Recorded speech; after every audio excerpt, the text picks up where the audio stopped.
किसी प्रकार का लोकतंत्र में लाठीचार्ज वगैरह दुखद है। यहाँ पर जो सरकार है नीतीश जी की, इस सरकार का एक कैरेक्टर रहा है, कोई भी आता है लोकतांत्रिक तरीके से अपनी बात रखने तो सरकार लाठीचार्ज को सबसे आसान जरिया मानती है।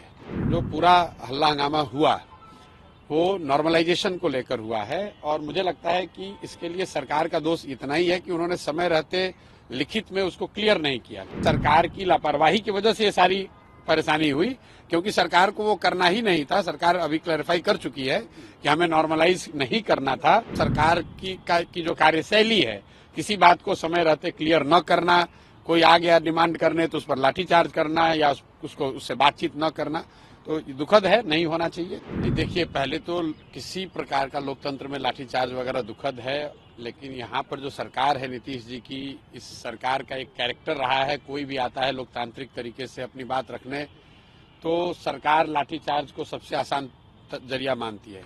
तो लाठीचार्ज की तो एकदम बिल्कुल निंदा करते हैं, नहीं होना चाहिए। और अगर किसी ने किया है, कोई अधिकारी दोषी है तो उस पर कार्रवाई होनी चाहिए। एक बच्चे को मुझे बताया गया है कि चोट लगी है, वो हॉस्पिटल में है। हम लोग अपनी ओर से कोशिश कर रहे हैं कि उनको जो वहाँ मदद हो सकती है, शायद उनका पैर टूट गया है। जहाँ तक विषय की बात है, तो जो पूरा हल्ला हंगामा हुआ वो नॉर्मलाइजेशन को लेकर हुआ है और मुझे लगता है कि इसके लिए सरकार का दोष इतना ही है कि उन्होंने समय रहते लिखित में उसको क्लियर नहीं किया। क्योंकि कल तो सरकार ने, अब जब हंगामा होने के बाद बता रहे हैं कि नहीं ऐसी कोई बात नहीं है, एग्जाम एक ही पेपर से होगा या कोई इसमें नॉर्मलाइजेशन की बात नहीं, तो मामला वो खत्म है।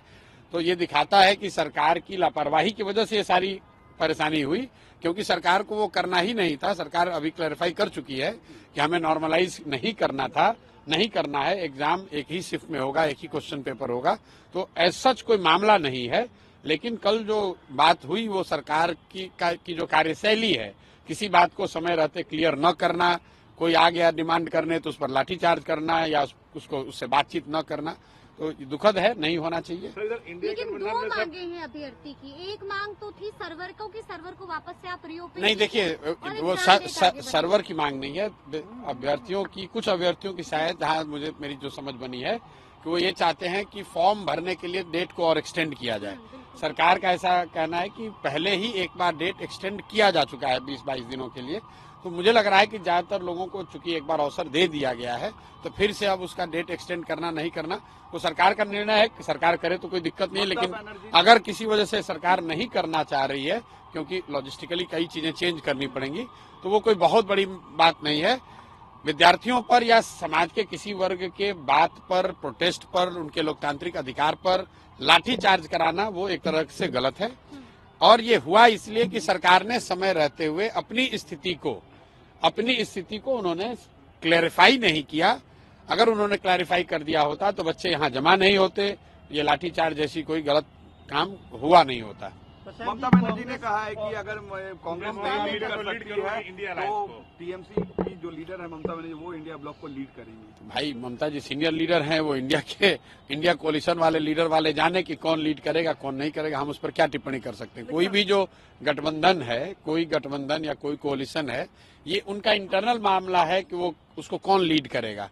जहां तक हम लोग जानते हैं कि इंडिया अलायंस को कोई एज सच कोई एक व्यक्ति या दल तो कोई लीड कर नहीं रहा था।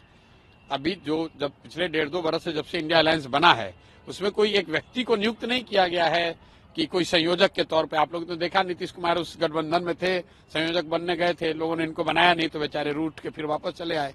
तो इंडिया गठबंधन का कोई संयोजक अभी तो है नहीं। बाई डिफॉल्ट कांग्रेस चूंकि सबसे बड़ी पार्टी है तो कांग्रेस के नेतागण उसको चलाते हुए दिखते हैं। तो ममता बनर्जी जी ने अगर मांग रखी है तो इंडिया गठबंधन का मामला है, हम लोग उस पर क्या कह सकते हैं। चाहे समाजवादी पार्टी की बात हो, अडानी वाले प्रोटेस्ट पे पार्लियामेंट में उन्होंने साथ नहीं दिया। अब देखिए, ये राजा ने कहा कि मेरे भाई, ऐसा है, ये उनका मामला है, इस पे प्रशांत किशोर की कोई टिप्पणी नहीं है। आप बिहार से संबंधित अगर कोई सवाल है तो कीजिए। वो इंडिया गठबंधन में कौन किसके साथ है, कौन लीड करेगा नहीं करेगा, पार्लियामेंट्री फ्लोर पे उनका कोऑर्डिनेशन और लैक ऑफ इट का जो मामला है, उसमें हमारी कोई टिप्पणी नहीं। ममता बनर्जी नीतीश कुमार को फिर लाने में कामयाब हो पाएंगी क्या? भैया ये जाके, अरे भैया, नीतीश कुमार खुद नहीं जानते हैं कहाँ रहना है, ममता बनर्जी उनको क्या लायक है। महाराष्ट्र में लैंडस्लाइड विक्ट्री हुई है एनडीए की, कैसे देखते हैं इस फैसले को, जैसा मैंडेट मिला है महाराष्ट्र में? भाई हरियाणा और महाराष्ट्र ये दिखाता है कि जो लोग भी विपक्ष की राजनीति कर रहे हैं, जो भाजपा को हराना चाहते हैं, उनको लंबी और कड़ी मेहनत करने की जरूरत है।